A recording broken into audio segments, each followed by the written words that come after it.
Today we're going to tackle one of the most common excuses that an ex will use to either break up with you or prevent another relationship with you from unfolding. And that is, they'll claim that their life is just too busy for a relationship right now. So really with this video, I'd like to answer two questions. Are they really too busy for a relationship? And what do you do if you want them to commit to you fully? So let's explore first if your ex is really too busy for a relationship. The truth is, it's kind of a difficult question to answer because technically they can be. But I'd say that most of the clients that we end up coaching have exes that make the busy excuse as a way to hold their clients over. The truth is, most exes aren't truthful about the real reasons they want to break up with you. And I fear that them saying they're too busy with work, family, school is a great way to get the pressure off of their backs. So it's kind of a great way of holding you over. They can say it, they can give you some slight hope so that you stop pestering them, and they get to look like the good guy. So one of the things that we really know about exes that we deal with is a lot of them tend to have or exhibit avoidant traits. And one of the things that's interesting about avoidance is that they're triggered to use many sabotaging or deactivating strategies as kind of like this anti-intimacy toolbox. So they have these ways of suppressing their desires, and one of the ways is to use the busy excuse. And we know from looking at our data that most of the people that we're coaching have exes that are avoidant. So having that ex suddenly say, "I'm too busy to date," is a really great coping mechanism to avoid the one thing they're afraid of more than anything else, which is a long-term commitment. And the reason I'm such a strong believer in this actually has more to do with the attachment psychology of an avoidant more than anything else. So avoidants by nature, they've learned to cope with difficulties on their own, and they value their own independence more than anything else, to the point where if you don't at least have the same type of independent level that they do, they almost view you as weak and beneath them. So whatever triggered the avoidant to say, "Look, I'm too busy for a relationship right now," was often perceived as a threat at their independence. Usually, it makes sense that when they use the busy excuse, they're making themselves busy with things that make them more independent. So this is like a really good litmus test to figure out if this is what's happening. What are they claiming is that they're busy with? Is it work? Is it school? Is it a specific project? Usually what I find is that avoidants who do this want to, and they'll be truthful about what's making them busy or what they claim to be making them busy, but that busy aspect will have something to do with making them more independent, making them more self-sufficient in some way. And it can be a little hard for our clients to hear this because they want nothing more than their exes, to love them, and they want to be their ex's everything.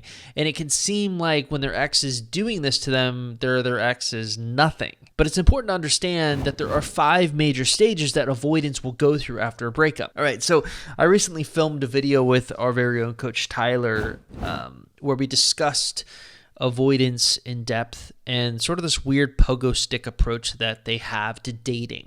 So first things first, there are 5 major stages that an avoidant will go through after a breakup. First, they're going to avoid all things about that person. This is oftentimes when they'll drop off from the face of the world. They'll stop texting you. They'll block you in some cases. That's all in stage 1. Stage 2 is feelings beginning to slowly bubble to the surface. Stage 3 is they don't like those feelings bubble to the surface, so they push those feelings down and suppress them. Stage 4 is after kind of pogo sticking between stage 2 and 3. Feelings begin to bubble, they push it down, they bubble again, they push it down again. They decide, okay, now it's time to move on. And then they move on. And then stage 5 happens. Sometimes years, sometimes 5, sometimes 10 years down the road, they begin to have this nostalgic reverie feeling for you. And the nostalgia kicks in as early as stage 2, but it kicks in really harshly during stage 5 because you have moved on by now. It's been 5 or 10 years. Life has moved on.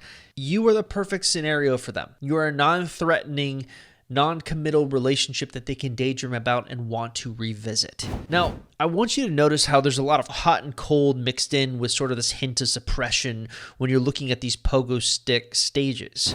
So theoretically, if you were to chart where an ex would say they are too busy, it would definitely be during stages 1, 3, and 4. And this is often why people post-breakup get confused due to the mixed signals that their ex is giving them. Immediately after the breakup, their ex is very closed off to them. So you try to approach them and they'll say they're too busy for a relationship. Yet a few months go by and those old feelings for you begin to bubble to the surface. When that happens, they start to open up to you and all of a sudden they don't seem so busy anymore, but it's a fleeting feeling. And ultimately they retreat back into their shell when you get too close. Hot and cold, hot and cold, hot and cold. It goes on and on and on until finally they're ready to be just done with you. And then finally that fifth and final stage kicks in. They have nostalgia and out of nowhere it will seem they want to revisit things again, and it can happen really fast.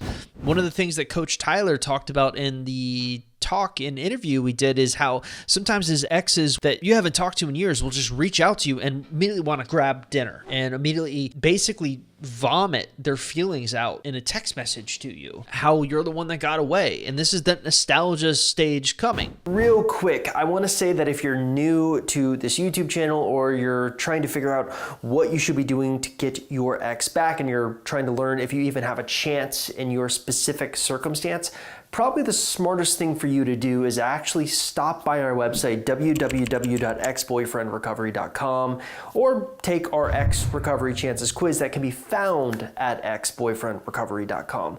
Now, if you're watching this on YouTube, taking that free quiz is super easy to do. All you have to simply do is look in the description link below this YouTube video and click on the link you see there. It will take you directly to the quiz where you can fill it out and get an easy answer on what you should be doing going forward and overall what your chances look like in your specific situation. All right, so let's get you back to the video. So basically, here's my argument. I'm of the belief that no one is too busy for a healthy, happy relationship. Your ex, using that argument in most cases, has more to do with their avoidance side being triggered more than anything else. I mean, I'm sure you can argue that there are some cases where people aren't ready for a happy, healthy relationship, but they would want one. That's what people do want deep down, even avoidance, because avoidance are often caught in this cycle, right? So one of the big issues that people listening to this or watching this on YouTube, they're going to say, well, what if my ex say they're too busy for me, but they end up dating someone new? And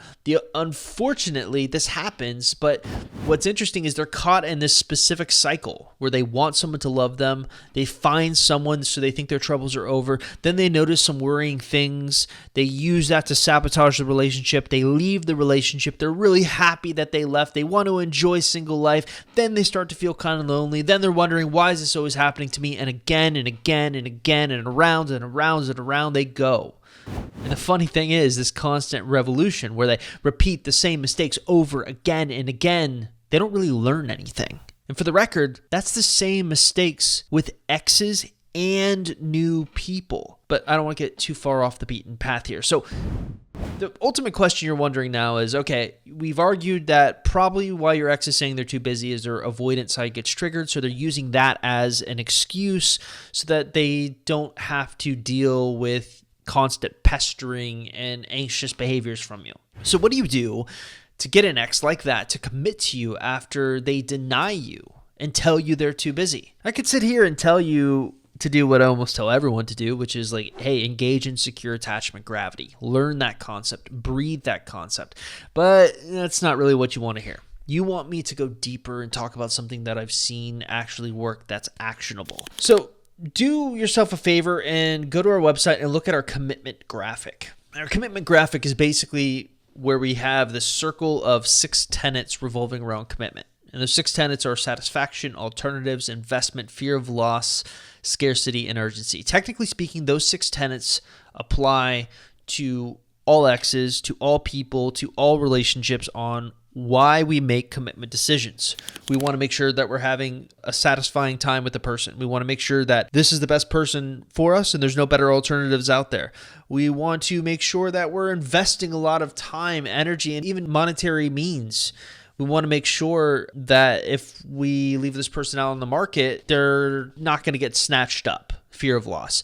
There's only one of a kind of you. What makes you unique as opposed to everyone else? That's scarcity. And then finally, urgency. What's an urgent reason for why they would want to commit to you? Technically speaking, those 6 tenets apply to avoidant and X's, but there's a hidden 7th tenet that needs to be applied specifically with avoidant X's.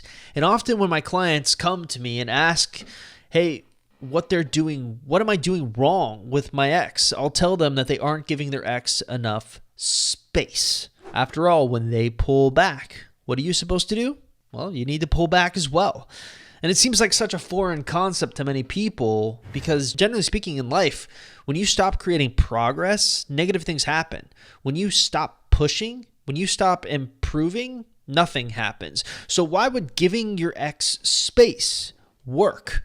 Well, the argument is like desire is often created within space. So if you give someone enough space, they have enough time to miss you, but that's kind of not the point. I had a client for the span of about 3 months a couple years ago. She was desperate to get her ex back. So after I did sort of the initial analysis and tried to figure out like, okay, what is your ex's relationship history? What kind of attachment style do we think he is? I noticed he exhibited some severe attachment behaviors. So I gave her one simple job. Just give him space for a few weeks and then re-engage. The space was our no contact rule. In the meantime, what was she supposed to do with that space? Well, I had her work on those 6 tenets. Find a way that you can highlight the unique aspects of your personality. Create scarcity. Find a way to create a fear of loss aspect where you're going out on dates with other people. Try to find something that you care about more than your ex. Here's the problem. She agreed with everything I said, but didn't do what I suggested. She gave her ex space, but what she used her time on was simply planning her next step with how she was going to reach out to him. Now, this is flawed for a few reasons. Even if he wasn't seeing her obsessive behavior because she's giving him space, her frame of mind when she eventually would talk to him would reek of desperation. And big shocker, that's exactly what happened when she got back in touch with him after the no contact rule that I designed for her. She became overly desperate, and as a result, she just caused him to retreat further back into his shell like a turtle. So what's the lesson? It's not just about giving your ex space. Anyone can do that. Anyone can leave their ex alone. But what is important, and while you may not think this matters, it really does, is what you do during that space. Space alone can help create desire, but the goal when you give your ex space should always be to find a way to lessen your overall desire for them. Think of it like a negotiation in which you need leverage. Now, generally speaking, if you enter into any negotiation and you have no leverage, you are going to end up getting taken advantage of. Now, in this case, your leverage needs to be something that you found that you care about just as passionately, just as much as your ex. Lately, I've been hammering home the point that we all need to find our magnum opus. You're probably sick and tired of these videos I keep producing where I keep talking about that. Because what tends to happen is that your ex's preconceived notion of you changes. They find that there's this new side to you, and that's interesting, that's alluring. They allow themselves to slowly begin to open up to you. Now, it's not as easy as that. It's not as simple as the cause and effect. But the cause and effect is there if you try hard enough. Now let's talk about my client that I mentioned that it didn't do so well. She was just as obsessed as always about her ex when she talked to him again. And when I pointed out to her that her obsession was a dangerous thing and she needed to find something else to dedicate her time to, she wholeheartedly agreed with me and then opted not to do anything to further that goal. The result with her ex was poor. Now, as cliche as this may sound, the key to getting an ex back who's busy is literally to begin the process of moving on from them and being authentic about that process. And that's my challenge for you right now.